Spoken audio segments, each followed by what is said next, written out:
No Buda, no Dharma e na sublime assembleia, tomo refúgio até o despertar. Pelo mérito resultante de minha prática da generosidade das demais paramitas, possa eu realizar o estado de Buda para o benefício de todos os seres. No Buda, no Dharma e na sublime assembleia, eu tomo refúgio até o despertar. Pelo mérito resultante de minha prática da generosidade das demais paramitas, possa eu realizar o estado de Buda para o benefício de todos os seres. No Buda, no Dharma e na sublime assembleia, eu tomo refúgio até o despertar. Pelo mérito resultante de minha prática da generosidade das demais paramitas, possa eu realizar o estado de Buda para o benefício de todos os seres.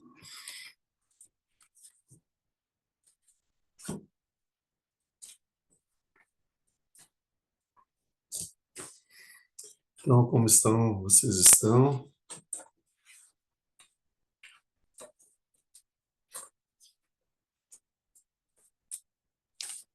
Estamos bem.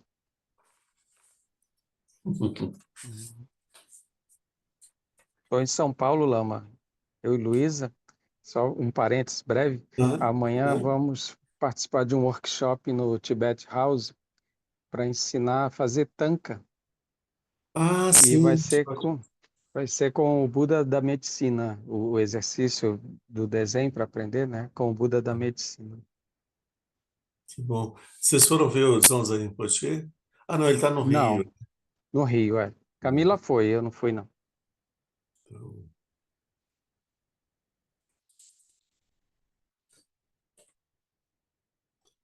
deixa eu pôr para gravar aqui isso. Bom,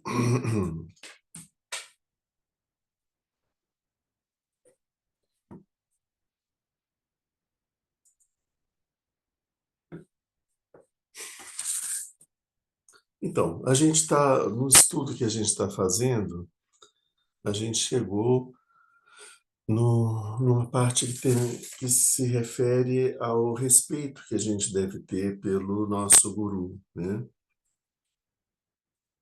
Então, a gente já viu como nós devemos olhar para o guru como sendo um ser iluminado, percebendo ele como sendo o Buda, considerando-o como sendo o Buda.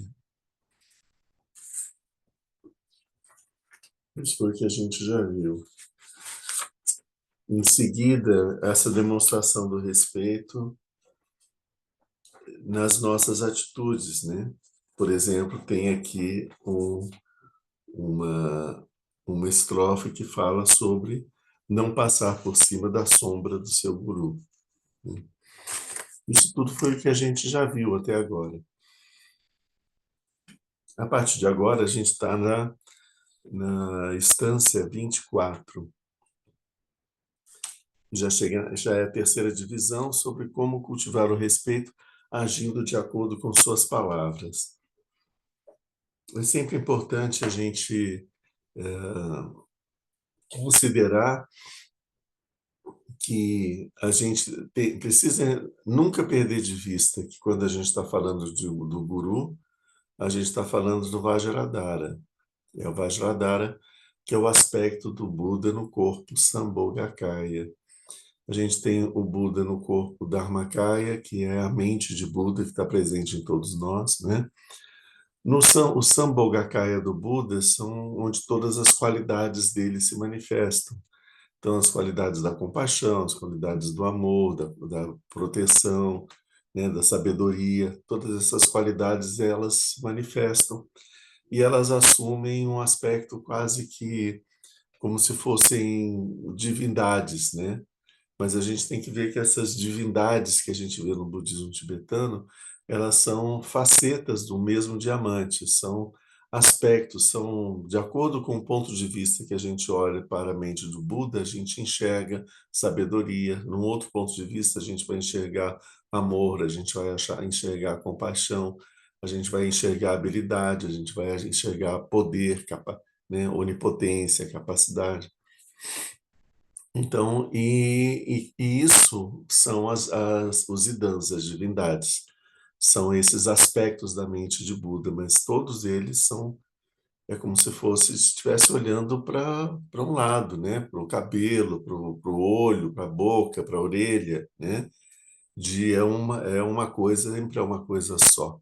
E um dos aspectos da mente de Buda, para nós, o mais importante de todos, né? É o guru, que é aquele que nos ensina, né? Então, esse é o Vajradhara, né? É o Guru Vajradhara. Então, o Guru Vajradhara, ele está na origem de todas as linhagens. Todas as linhagens do budismo tibetano começam com quem? Guru Vajradhara. Mesmo que ele seja o próprio Buda, né? Então, por exemplo, no o Tantra de Kalachakra foi ensinado pelo Buda Shakyamuni na forma de Guru Vajradhara. Enquanto o Buda Shakyamuni estava presente no Pico dos Abutres e estava acontecendo o ensinamento sobre a Prajnaparamita, que estava sendo dado por Chirenzi, o Buda Shakyamuni, ao mesmo tempo, ele estava no sul da Índia, no aspecto Vajradhara, ensinando o Tantra de Kalachakra. Eles foram ensinados ao mesmo tempo. Então, isso também é um indício para a gente, para entender que esses dois grandes ensinamentos estão intimamente conectados e eles se referem a aspectos diferentes da mesma coisa, né?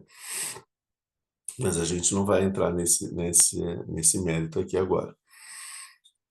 Então, é sempre importante a gente entender que quando a gente está falando do Guru, a gente está falando é o Guru Vajradhara. E o Guru, a mente do Buda está presente em todos os seres. Então, o Guru Vajradhara está presente em todos os seres. E sempre que a gente estiver em contato com algum transmissor do ensinamento do Buda, a gente tem que entender que esse ensinamento vem do Buda Vajradhara, através da mente de quem está falando, e para poder chegar até nós, né? E que a mente da pessoa que está transmitindo o ensinamento, quem transmite o ensinamento naquela mente é o aspecto guru que existe naquela mente, como existe também na nossa mente. Então, a gente entender nesses três níveis diferentes, a gente entender que é o Guru Vajradhara, sim, é em mim, o Guru está dentro de mim, é um aspecto da minha mente, é o Guru, é o Vajradhara e é o aspecto da minha mente. E é um aspecto da mente do meu lama raiz, do meu lama que está transmitindo os ensinamentos tântricos, né? Se eu quero receber o ensinamento do Buda, eu tenho que buscar uma fonte que seja uma fonte que seja inequívoca, que ela seja uma fonte que seja mesmo o Buda que está transmitindo, né? Se eu quero buscar uma orientação, um ensinamento de alguma entidade mundana, de algum outro ser mundano, eu vou me dirigir a essa pessoa para que ela possa me dar um ensinamento. Mas a gente então entende que o guru que existe dentro da minha mente, o guru que existe dentro da mente do meu lama raiz, ou do lama que está me transmitindo os ensinamentos tântricos, e o Guru Vajradhara são exatamente a mesma pessoa. Não existe diferença entre eles. Não existe diferença entre a mente de Buda que existe em mim e a mente de Buda que existe no Buda. Não existe diferença entre o Guru Vajradhara que tem na minha mente de Buda e o Guru Vajradhara que é uma manifestação da mente do Buda Shakyamuni. É exatamente a mesma coisa, né? Então, isso a gente tem que ter bem claro. É por isso que se diz que o guru, quando ele está nos dando ensinamento, que ele tem todos os Budas, ele é o resumo de todos os Budas. E é por isso que a gente precisa ter um profundo respeito pelo guru, porque ele é uma manifestação física do Guru Vajradhara. Isso a gente nunca deve perder de vista. Mas o guru é um ser humano, mas nós também somos os seres humanos, né? Então, nós estamos aqui no samsara, presos no samsara, a gente faz uma mancada atrás da outra, temos uma série de qualidades, entre aspas, bastante equivocadas, né?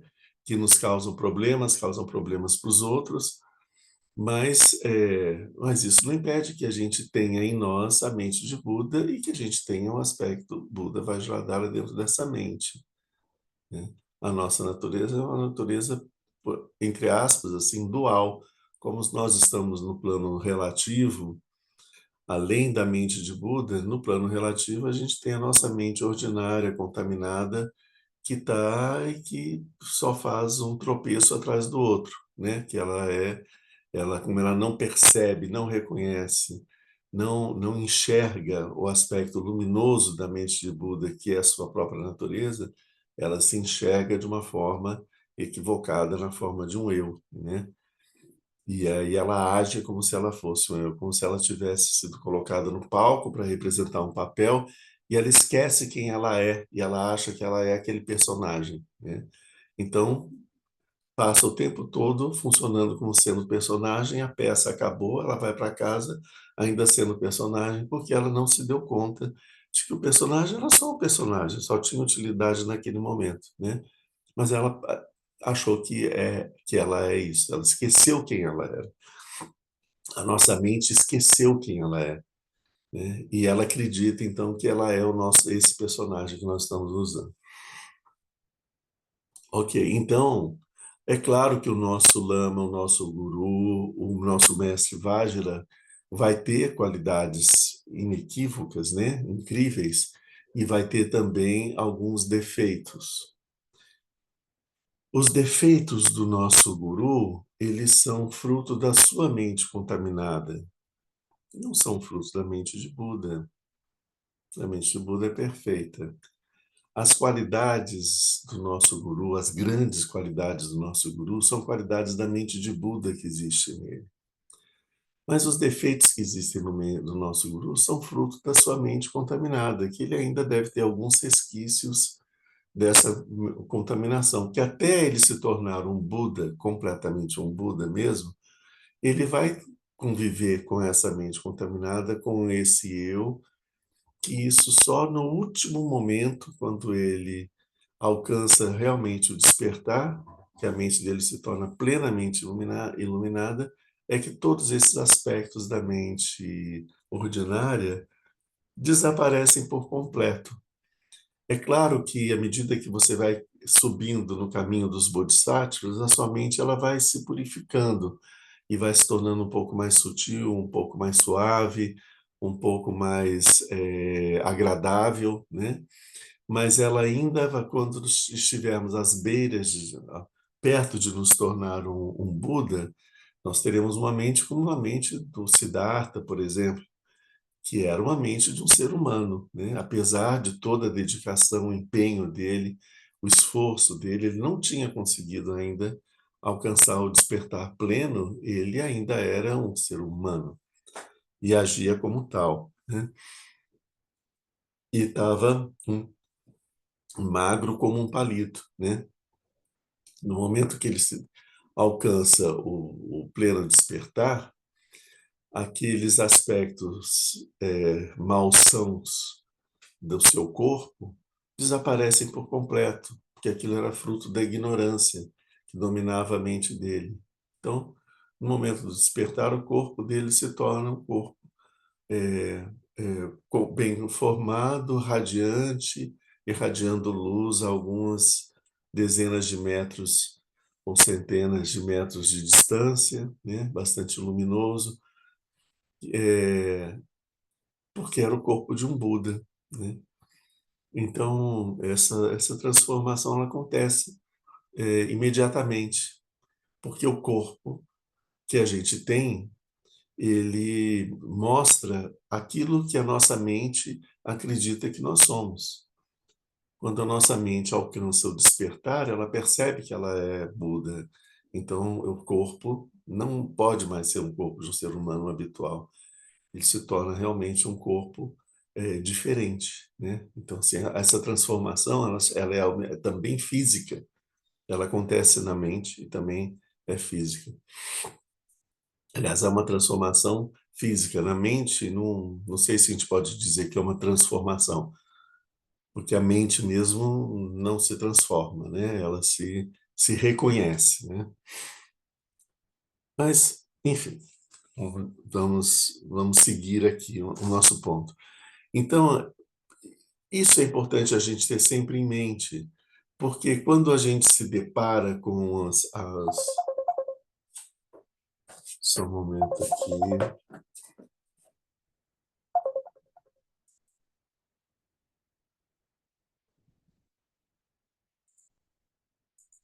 Deixa eu ver aqui os... Pronto, tinha alguém ligando para mim aqui. Quando a gente se depara com os aspectos mundanos do nosso.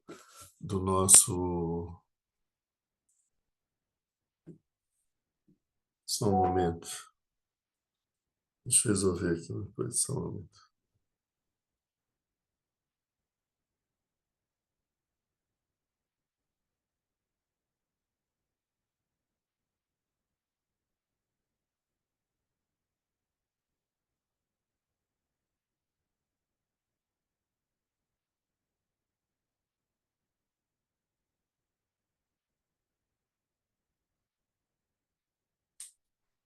Quando a gente se depara com os aspectos mais limitados do nosso guru, é um momento em que a tendência é que a gente rejeite tudo, né? E, e isso é o ponto da sutileza do que a gente tem que ver, que o que interessa para nós é o ensinamento que vem do Buda Vajradhara, é o ensinamento que vem das qualidades do nosso Lama, não o que vem dos defeitos. Os defeitos do nosso Lama não nos interessam, eles não têm nada a nos ensinar, né? Apenas que o nosso lama é um ser humano, só isso, ponto, né? Então, não há nenhuma utilidade em criticar, prestar atenção, focar nisso e entrar num conflito mental com os defeitos do nosso instrutor, porque é uma perda de tempo e não vai ter nenhuma utilidade para nós. A gente só deve prestar atenção e respeitar e obedecer e atender às manifestações que vêm dos aspectos luminosos da mente do nosso guru. E esses sim são interessantes para a gente, vão nos ajudar no nosso caminho de sair do samsara. É aí que está o ensinamento, né? E é aí nesse ponto que a gente deve, esse é o ponto que a gente deve buscar. Por que que eu estou falando isso? Porque a gente chega num ponto em que diz aqui, ó, agora nessa terceira divisão, nós temos que agir de acordo com as suas palavras. A partir daí a gente as coisas vão casando aqui. Os discípulos que têm bom senso devem obedecer às palavras do seu guru com alegria e entusiasmo.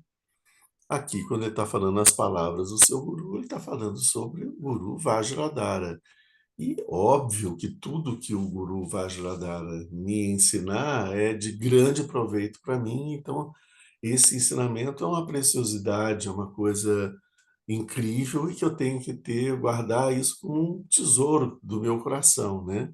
E eu recebo esses ensinamentos, essas instruções com alegria e entusiasmo, que são as instruções que vão me fazer sair do sofrimento, do samsara, né?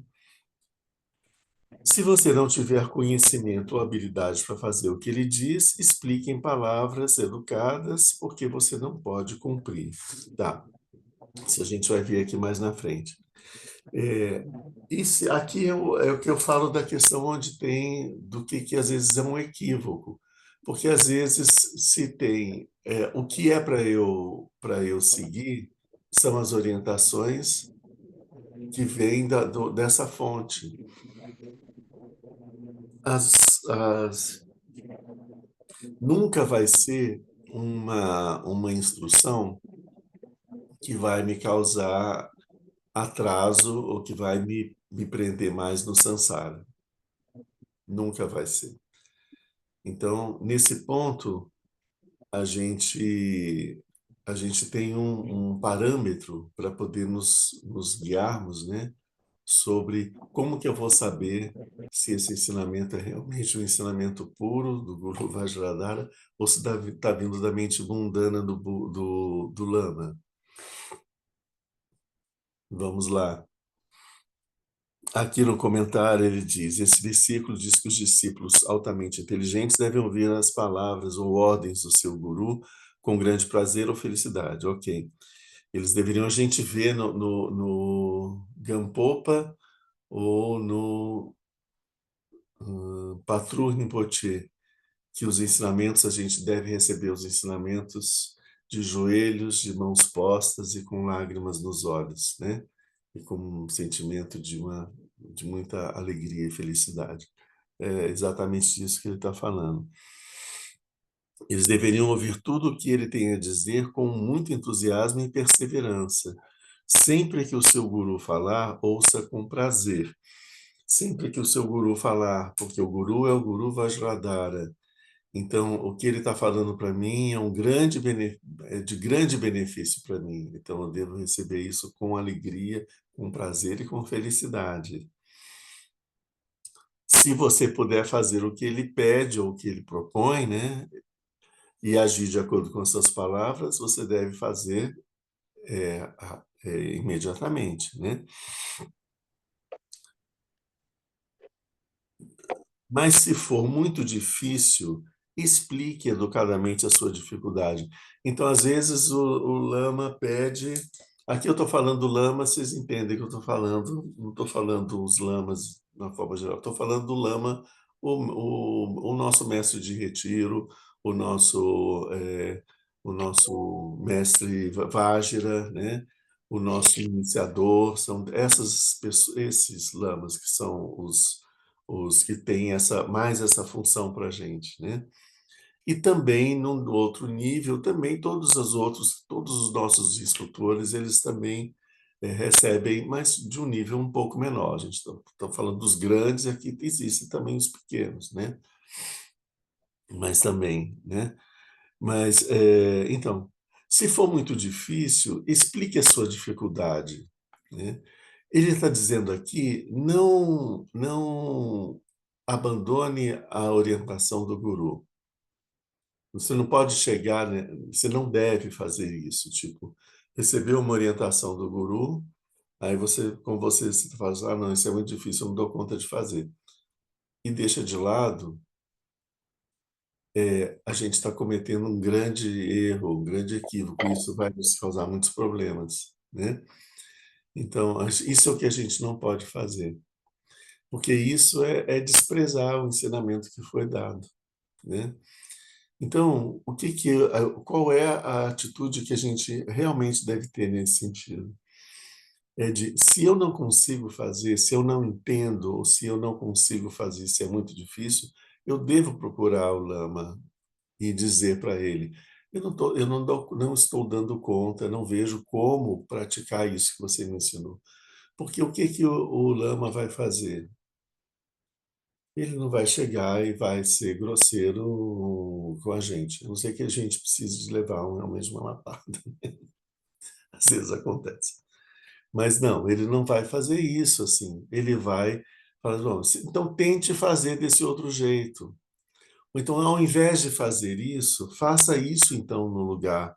Que aí, quando você tiver em condições de fazer, como eu falei, aí você faz. Então, ele vai nos dar mais um ensinamento de como que a gente deve fazer para que aquela orientação ela seja cumprida, ou se ela não puder ser cumprida por nós, como que nós devemos nos preparar para nos tornarmos capazes de poder fazê-la no futuro. Então, vocês veem que a gente não vai estar fazendo aquilo que o guru falou, mas a gente vai estar se preparando para que a gente consiga fazê-lo, com as orientações do guru. É por isso que a gente deve aqui explique educadamente sua dificuldade. Não ignore o que ele está pedindo, mas diga-lhe de maneira inteligente por que você não pode fazer isso, né? Então, aqui, porque a gente, de que forma eu posso tornar, conhecendo a minha mente, as minhas dificuldades, de que forma eu posso aproveitar ao máximo esse ensinamento, né? Algumas vezes, como ele diz aqui, se o seu guru lhe disser para fazer algo que você acha que vai contra seus 3 tipos de moralidade, você pode evitar fazê-lo, mas explique o porquê de maneira inteligente e sem emoção. Veja bem, não é em nenhum momento, não se pede que a gente se torne um macaco ou um papagaio repetindo as coisas e as orientações do guru. A gente não pode. O caminho da libertação é um caminho de autonomia, não é um caminho de dependência. A gente não vai se tornar uma pessoa que qualquer coisa tem que eu preciso saber o que é que meu guru tem que me explicar o que eu tenho que fazer, o que eu tenho que fazer, o que eu tenho que fazer.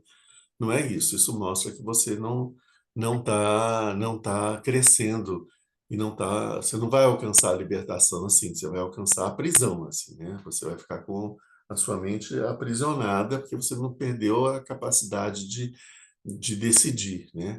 Você precisa aprender e fazer por si mesmo, né?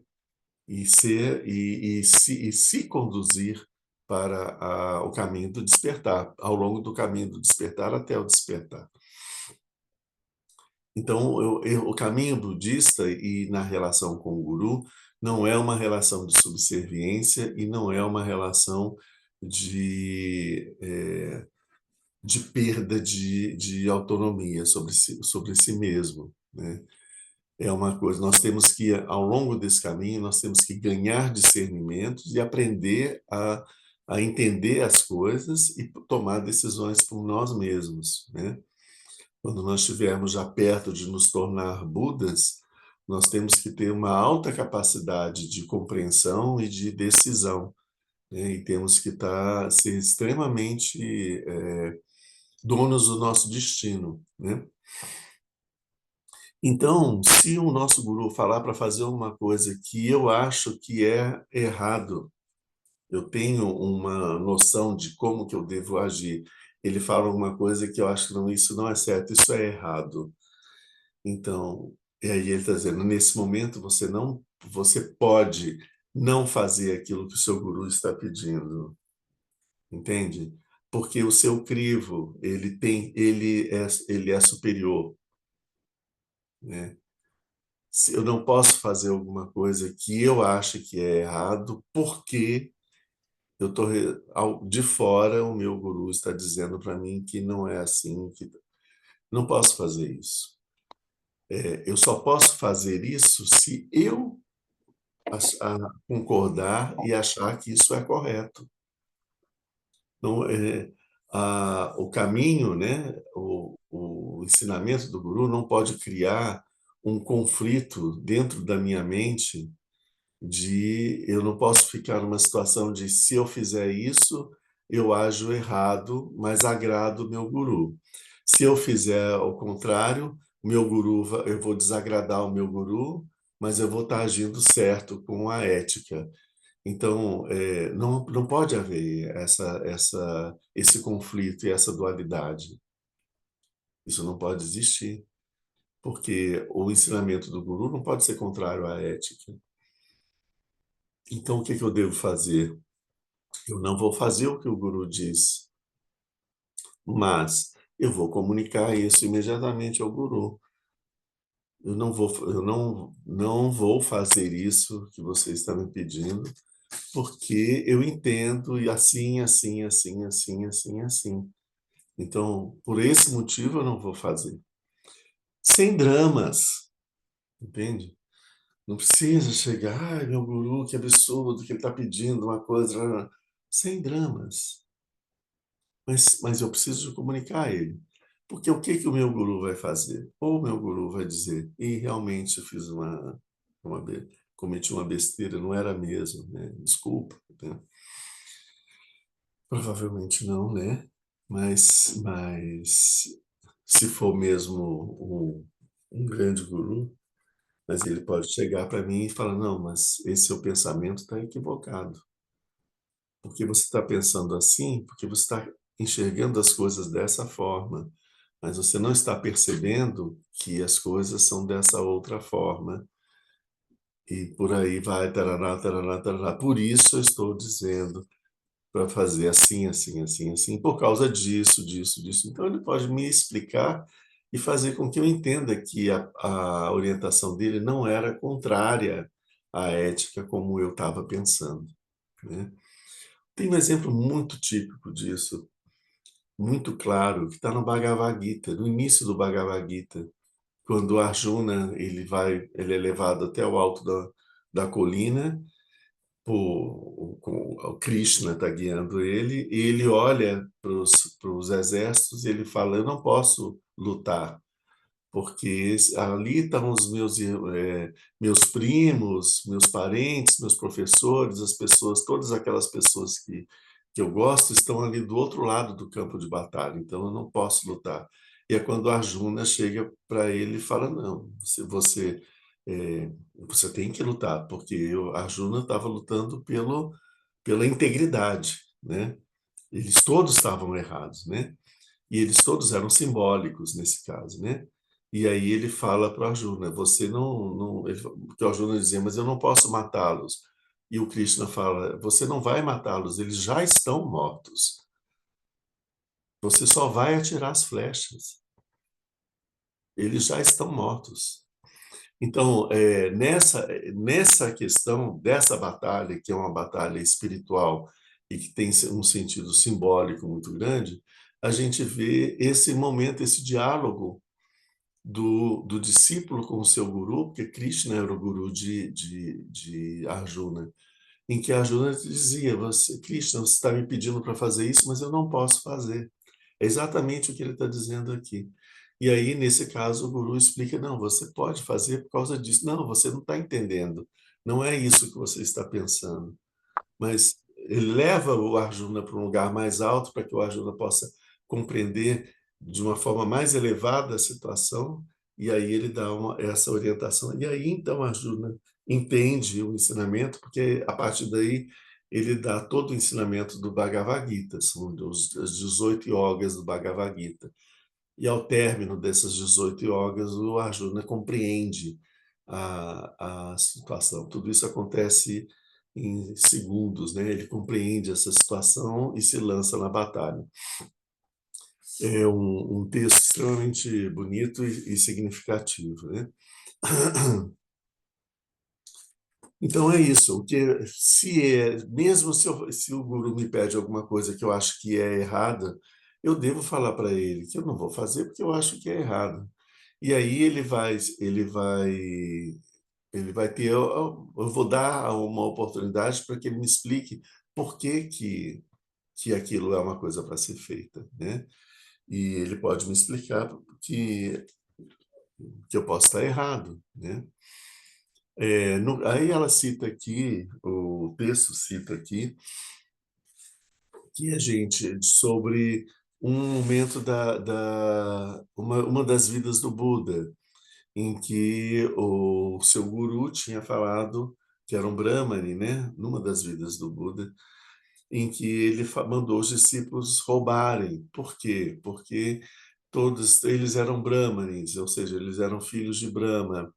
Todas as coisas do mundo são de Brahma. Então, roubar, você está roubando aquilo que, na verdade, é do seu pai, então é seu também. Então, você não está roubando, você só está recuperando, né? Então, isso não é um roubo.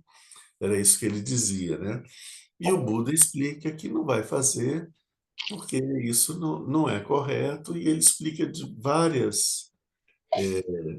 em vários níveis de ensinamento o porquê que não é correto roubar, mesmo nessa situação, com esse argumento do guru. E o guru aceita o argumento dele, né? E depois ele se torna o discípulo principal do guru. O Buda foi-se embora, falou assim, não, esse cara está me mandando roubar, vou embora, porque ele não entende nada, ele não sabe nada. Não, ele continuou com esse guru, se tornou o principal discípulo dele, né? A partir do quê? Do momento em que ele conversou, dialogou com tranquilidade. Essa que é a história, sem fazer o drama, né? Aqui a gente está vendo que o quanto que esse drama, que é uma coisa que a gente alimenta e cultiva muito, é absolutamente uma coisa sem sentido e um grande obstáculo para o caminho. Sem fazer drama, mas com inteligência, a gente deve ouvir a argumentação, que a nossa, que a gente quer é ter um entendimento, né? Se eu não estou entendendo, então eu preciso ter esse entendimento. Eu explico porque eu não estou entendendo, escuto o retorno. Às vezes eu posso estar correto, e aí o meu interlocutor vai corrigir o seu ponto de vista. E tudo bem.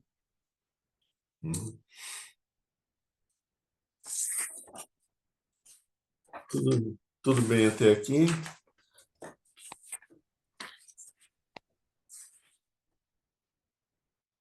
Vamos adiante aqui.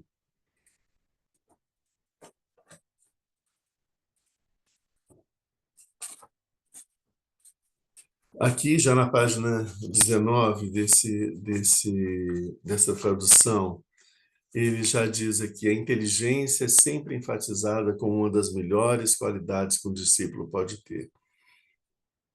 E isso que é algo que a gente tem que ter sempre em mente, que a gente deve cultivar. Depois ele fala uma coisa que interessante. As letras miúdas no início do Guru Puja diz que devemos procurar sempre as qualidades do nosso Guru e não as suas falhas ou deficiências. A gente já falou sobre isso. Mas aqui o chama a atenção são as letras miúdas do Guru Puja. Guru Puja é o Guru Yoga, a prática do Guru Yoga. Nas letras pequenas da prática do Guru Yoga, se diz que o discípulo deve cultivar as qualidades, estar mais atento para as qualidades, etc., e não para os defeitos. Que letras miúdas são essas? Então, só um detalhezinho, nas práticas em todas as práticas budistas, a gente tem, pelo menos aqui no KPG, a gente tem esse costume de manter essa forma de fazer. Isso está nos textos tibetanos, nos textos impressos nas pranchas de madeira, com as letrinhas desenhadas. Eles já fazem assim há anos, há centenas de anos. As letras têm dois tamanhos, tem as letras pequenas e as letras grandes. As letras grandes são o corpo da prática, é o texto da prática. E as letras pequenas são as orientações de como que a gente deve seguir esse texto. Então, você está fazendo determinada prática, e aí você tem escrito ali em letras pequenas, repetir isso 3 vezes, repetir tantas vezes quanto você puder. Aqui você faz a prece o mantra de 100 sílabas, né? Sabe, várias orientações são dadas nesse ponto. Nesse ponto, nós meditamos sobre os 5 Budas e suas consortes. Então tem várias coisas que são orientações que são dadas ali, né? Então, a gente faz assim também, a gente mantém essa diferença de tamanho das fontes, né? E geralmente também, assim, um hábito que o Lama Trimbe nos ensinou foi de pegar nos nossos textos de prática e essas letras pequenas a gente pintar elas de amarelo, que ficam mais fáceis da gente perceber que são letras pequenas. E ao começo da prática a gente marca com um risquinho vermelho para dizer que ali começa o texto da prática e depois está em amarelo os comentários, que é uma forma da gente conseguir não se confundir quando a gente está lendo, tá?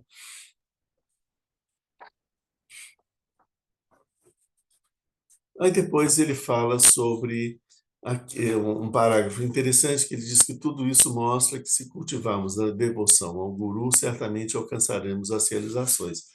A gente vê que o guru é a chave de todas as realizações, né? E aí ele cita na história de Atisha três discípulos do Atisha: o Drontompa, que era o seu tradutor e secretário, o Amedjantu Rinchen, que era o seu cozinheiro, e Gompa Wanchuk Gyaltsen, que era um grande yogi, Mahayogi, como ele fala aqui, e que passava todo o tempo em meditação. Então, esse yogi, em determinado momento, ele pensou, bom, como eu estou aqui meditando sem parar o tempo todo e os outros dois não estão, eu devo estar cumprindo melhor as orientações do guru e, portanto, eu acho que eu devo ter uma realização maior do que a dos outros dois, né? E aí, a partir daí, o Batisha resolveu reunir os três discípulos e ver quem tinha maior realização. Quem tinha maior realização era o seu secretário. Depois vinha o cozinheiro e, por fim, o praticante. O praticante estava seguindo as orientações do guru na prática, né? Certo. Mas o secretário a gente não sabe com que qualidade de devoção ele estava fazendo isso, que não fala no texto. Mas o secretário do Atisha era alguém que acompanhava o Atisha o tempo inteiro. Ele via todos os ensinamentos, servia ele, tinha diversas oportunidades de poder estar servindo e cuidando do Atisha, de levar um copo d'água, de ver se ele estava com um assento confortável, se alguma coisa estava faltando.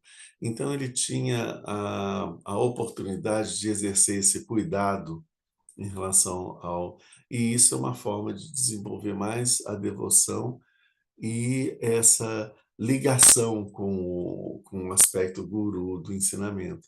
Então, isso ia dando, e ele traduzindo o Atisha o tempo todo, ia aumentando, estreitando a intimidade da mente dele com a mente do Atisha, porque ele tinha o tempo todo que estar traduzindo aquilo que o Atisha estava falando.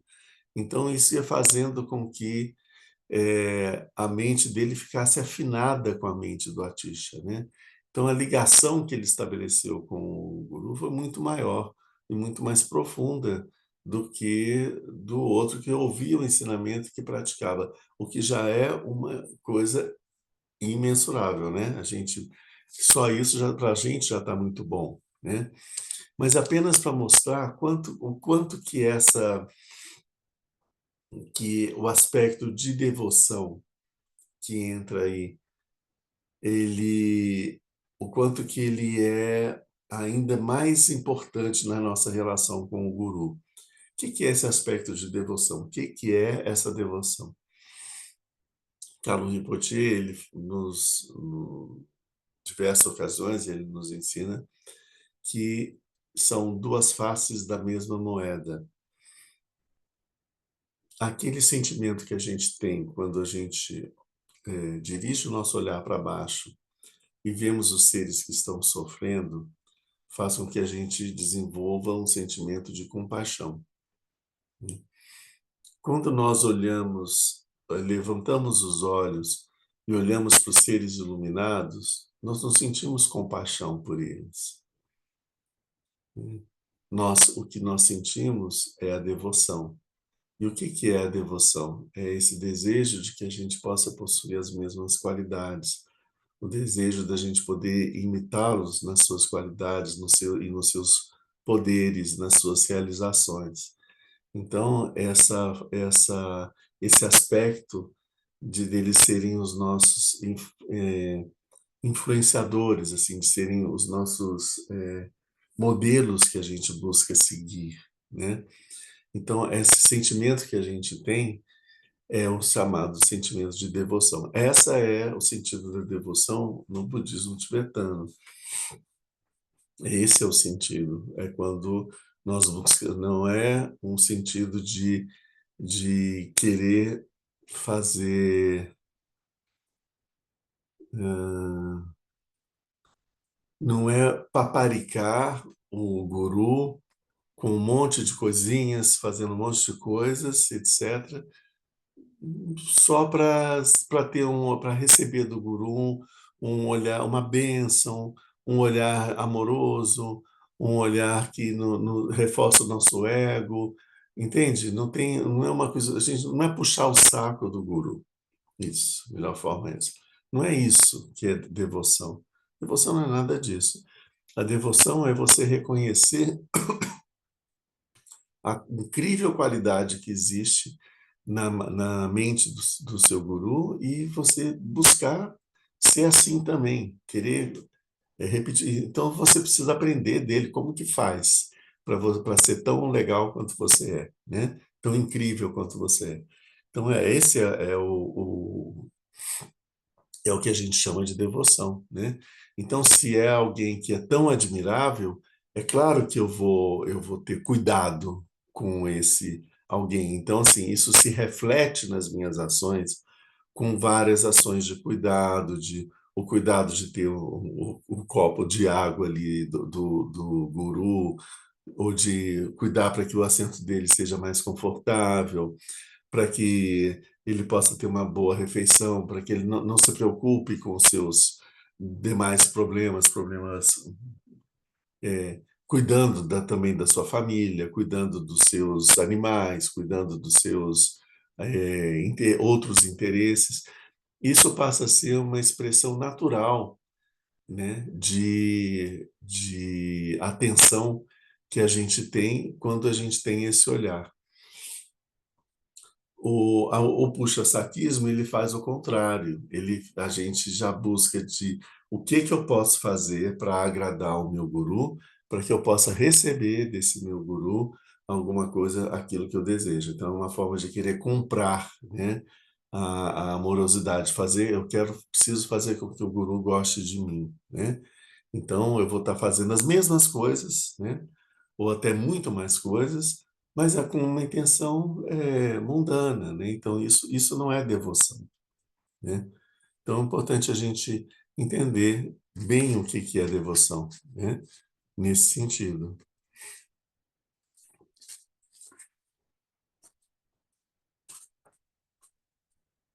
Vamos lá, então. Hum,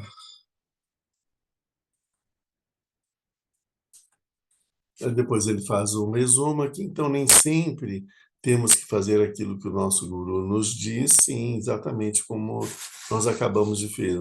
Nós devemos fazer sempre que for possível. Quando a gente não conseguir fazer, a gente deve procurar o guru e dizer por que a gente não está conseguindo fazer. E quando a gente não concorda, a gente deve procurar o guru e dizer que a gente não concorda, né? E ver o que que ele tem para nos orientar sobre isso, né? É do seu guru que vem a conquistas poderosas, renascimentos mais elevados e felicidade. Portanto, faça um esforço sincero para nunca transgredir o conselho do seu guru. Então, gente, olha só, da fonte do nosso guru, todos os ensinamentos que vêm para nós serão extremamente benéficos para a nossa situação como ser humano, né? Se de tal forma que, se a gente seguir esse caminho, a gente pode alcançar o estado de Buda. Se a gente não alcançar o estado de Buda, a gente vai se aproximar do estado de Buda. E se a gente não conseguir alcançar altos níveis de bodhisattvas, a gente pode ter um bom renascimento. Um renascimento, por exemplo, no reino dos deuses, né? Existem lugares dos reinos dos deuses que é muito propício. O céu de Tushita, por exemplo, é sempre citado que é um lugar onde os deuses praticam o Dharma e que avançam no caminho do despertar. Então, porque ele é um céu meio intermediário, ele não está nem entre os céus mais grosseiros, nem entre os mais sutis, ele está ali no meio. Então, ele tem uma quantidade de densidade, de sutileza meio equilibradas que permite que a mente daqueles deuses entendam a necessidade de praticar os ensinamentos do budismo, né? mas a gente pode renascer numa boa situação, isso é o melhor, né? Seja no reino dos deuses, num bom lugar, seja no reino humano, num bom lugar, né?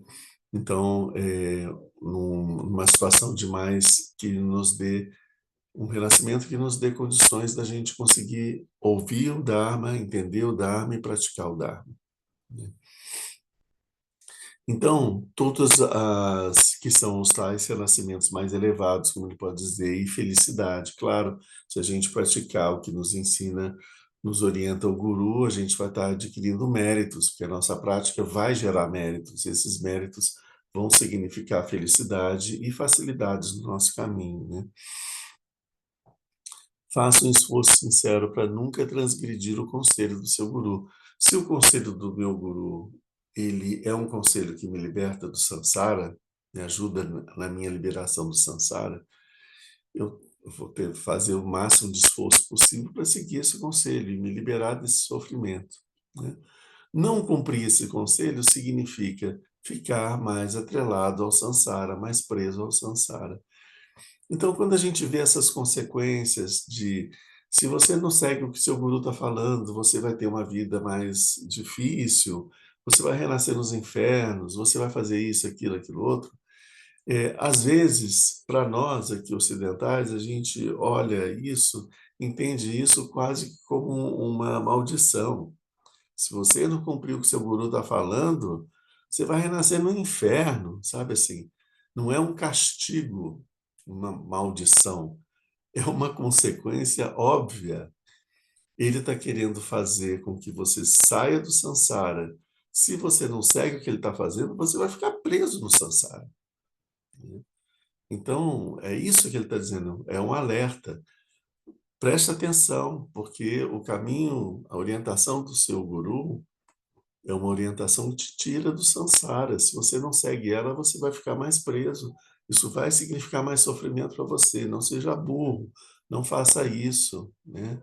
Preste atenção, ele está te alertando. Siga os conselhos do seu guru, né? E aqui, mais uma vez, guru, a gente entendendo tudo que a gente já viu do significado desse guru, né? Depois ele vai citar aqui alguns tantras, que mas o texto, o sentido do ensinamento é exatamente esse que a gente está vendo. Aí ele vem com a outra parte de como demonstrar respeito ao guru, que é cuidar dos materiais e da comitiva do seu guru. Que ele diz aqui, deixa eu ver onde está. Guardar os pertences do seu guru como você faria com sua própria vida. Trate até mesmo a amada família do seu guru com o mesmo respeito que você demonstra por ele. Tenha consideração afetuosa pelas pessoas próximas a ele, como se fossem seus parentes mais queridos. Pense obstinadamente dessa forma em todos os momentos. Então, é uma forma de se fazer, de se refletir esse respeito pelo nosso guru, é de ver porque todas essas pessoas que estão ao seu redor são pessoas queridas para ele, claro, e pessoas com quem ele se preocupa de que as coisas é, fiquem bem. Então, cuidar dessas pessoas é estar fazendo o trabalho, ajudando o trabalho que o nosso guru estaria fazendo. Então, isso vai trazer um conforto para ele. Ele vai se sentir mais livre para poder estar fazendo outras coisas, se dedicando mais aos ensinamentos, etc., né? Então, aí ele cita o exemplo também do Milarepa, que é, servia de assento para que a mulher do mapa, sentada nas costas dele, pudesse ordenhar as vacas, né? Como uma forma de mostrar esse cuidado que ele tinha com os bens do seu guru e com a família do seu guru.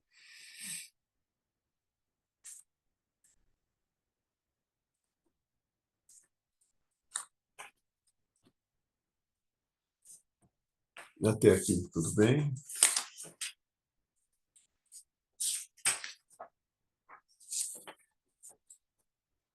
Lama, Oi. no sentido da devoção, né? Muitas das vezes essa devoção poderia ser internamente uma ação interna durante o dia, durante momentos, uma ação interna, esse estado devocional. Nesse sentido, teria essa eficácia ou tem que ser uma ação externa e com contato? E muitas das vezes, durante o dia, essa devoção vem uma ação externa, interna, né? De você fazer a devoção internamente, um momento.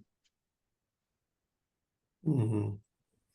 Aí minha dúvida é essa, É, se internamente é válido ou tem que ser uma ação direta, um contato físico direto da devoção em si, entendeu? entendi. O que a gente está buscando aqui é libertar a nossa mente das formações kármicas negativas que prendem a gente no samsara, né? Isso é o que, porque essas formações kármicas produzem consciências e pensamentos que são pontos de vista, são conceitos, são formas de ver o mundo, né? Essas formas de ver o mundo fazem com que a gente desenvolva algumas ações. Se essa forma de ver o mundo ela foi equivocada, nós vamos fazer ações equivocadas, né? Então, por exemplo, se você, por algum motivo religioso, você acha que você tem o dever que você tem pela sua religião implica em que você deve matar todas as pessoas que são de uma religião contrária, porque eles não são seres humanos, não são filhos de Deus, não sei o que e tal.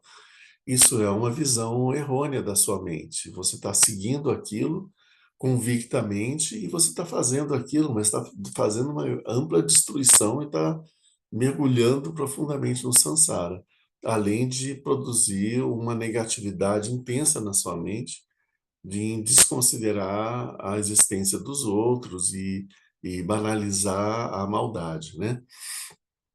Percebe? Então, assim, esses concepções do mundo, elas podem ser extremamente nocivas, né? E são produzidas pelas essas formações kármicas. As vidas que a gente teve no passado fazem com que a gente enxergue o mundo dessa forma agora. A gente aprendeu a fazer assim ao longo de vidas, desde tempos sem começo, né? Então, a forma que a gente tem que seguir nesse caminho para o despertar, a gente precisa libertar a nossa mente dessas formações negativas, extremamente negativas, né? Ou as ações mais negativas que tem são as ações mentais, as ideias falsas são as ações mentais que são as ações mais negativas, porque elas produzem todas as outras. Todas as ações negativas da fala e do corpo são produzidas pelo pensamento equivocado da mente.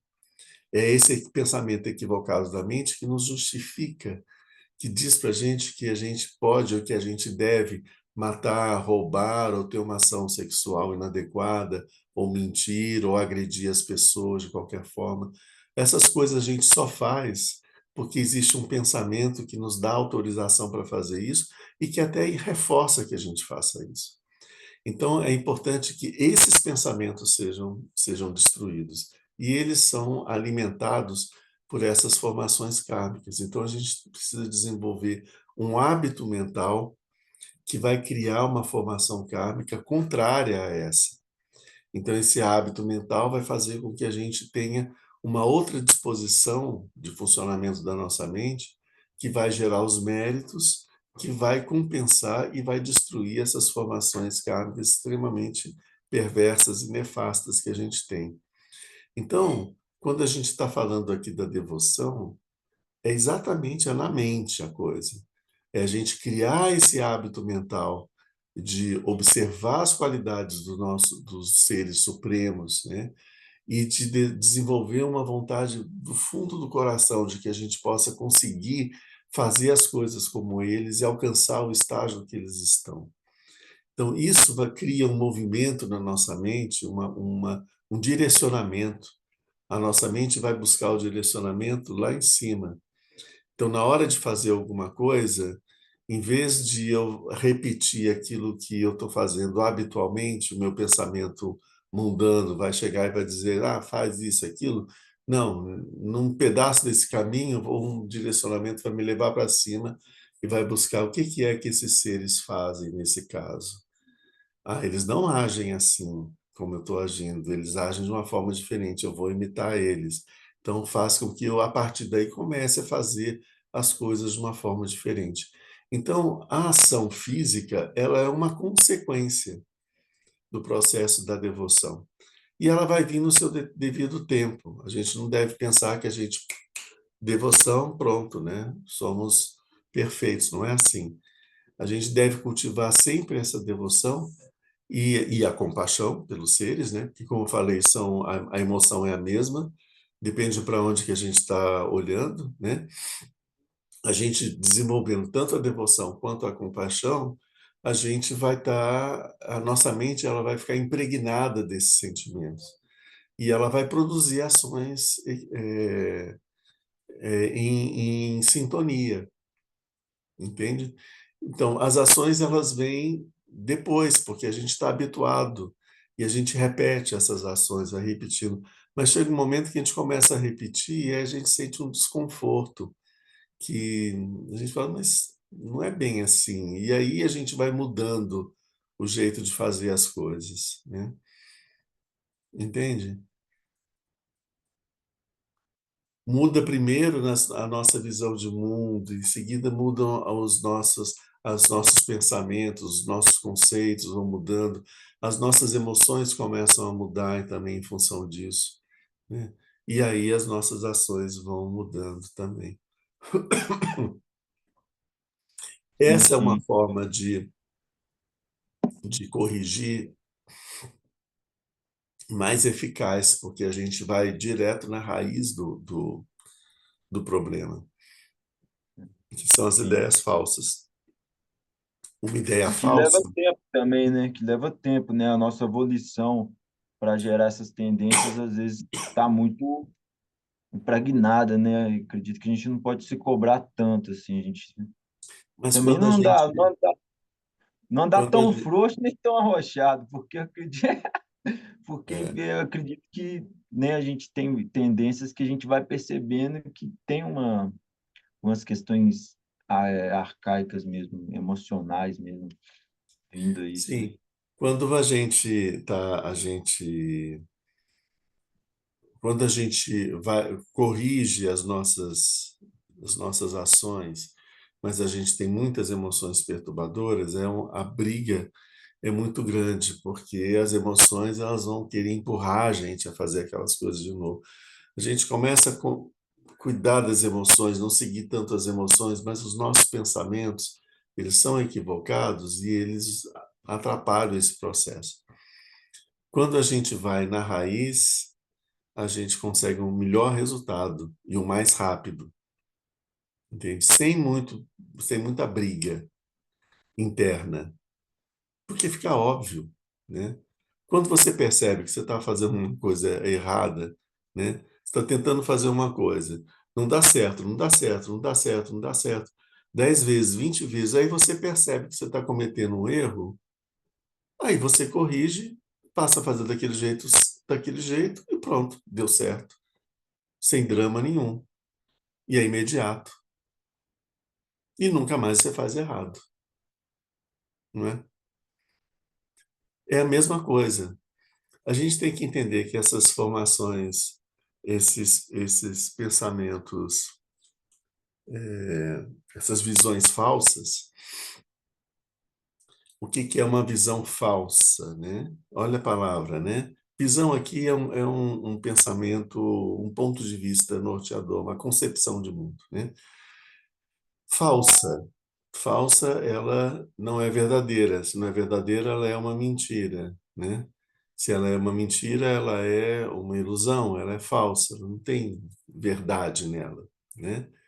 e aquilo que não é verdade é uma mentira, né? E quando é o oposto, assim como você tem o conhecimento da verdade, quando você não tem a verdade, você tem a mentira, o que você tem é uma ignorância. Então, isso está associado à ignorância. A ignorância produz essas concepções de mundo falsas, entende? O caminho para o despertar é o caminho de nos livrarmos da ignorância.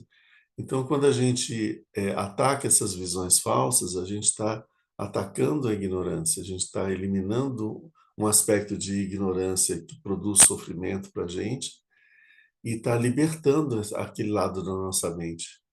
Porque sem aquele aspecto turvo da ignorância, daquela visão falsa, a gente tem uma visão mais libertadora, né? Mais próximo da luz da mente de Buda.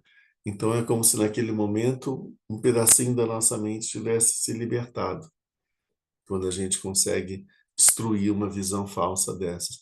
Essas visões falsas são os nozinhos que vão atrelando a gente no samsara. Toda vez que a gente se liberta de uma delas, a gente se liberta de uma certa forma, libera uma energia, a gente se sente mais leve, a gente tem aquela sensação que a gente fala, ah, é isso, né? A gente compreende uma coisa, né? Que a gente dá aquele, ah, né? Então, isso é esse processo de libertação, né? Então, como que a gente descobre essas visões falsas? Olhando para a nossa mente, vendo o que é que está por trás dos nossos pensamentos, né? Enfim, mas também quando a gente segue esse processo de devoção,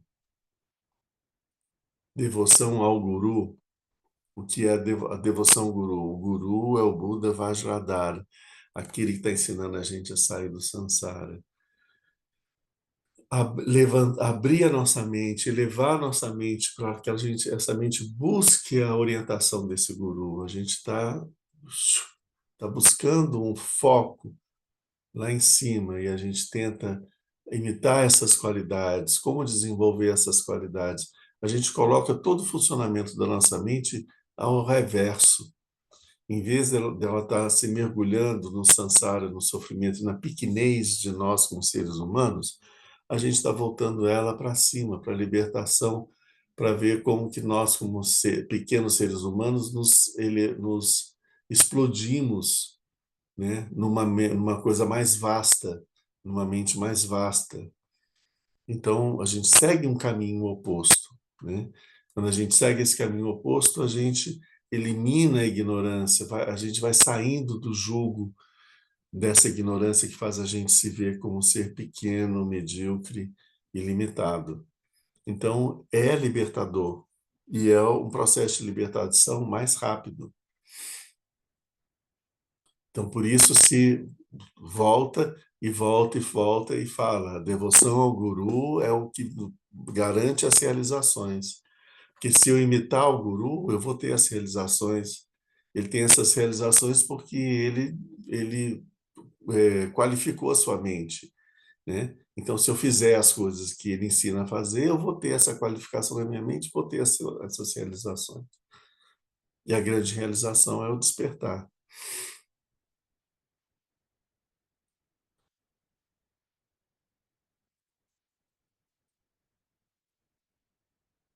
Ok?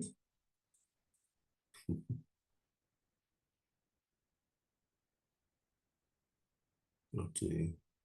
Vamos parar um pouquinho por aqui, então. Mais importante nesse texto é a gente ir pegando o espírito dele e a gente aprender a não ver ele de uma forma superficial, mas entender os tesouros que ele vai revelando, né? E a gente seguir pela linha de não passar batido, mas de entender esse significado. A gente vai continuar, então, mais algumas semanas. Hoje é dia 6, né? Então, no dia 13, no dia 20, a gente ainda vai ter mais 2 encontros. Depois, seria dia 27, já está mais nesse período entre Natal e Ano Novo. A gente não vai fazer o encontro nesse dia. A gente vai recomeçar em janeiro, quando a gente voltar em janeiro. Tranquilo? Alguém tem alguma dúvida? Gostaria de perguntar alguma coisa a mais?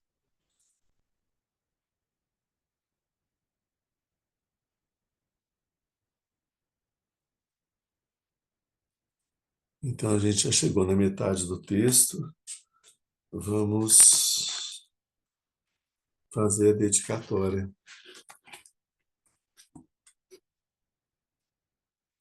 Assim como todos os Budas do passado fizeram a dedicatória de méritos, nós vamos imitar o seu exemplo com devoção aos gurus Vajradharas que nos ensinaram isso.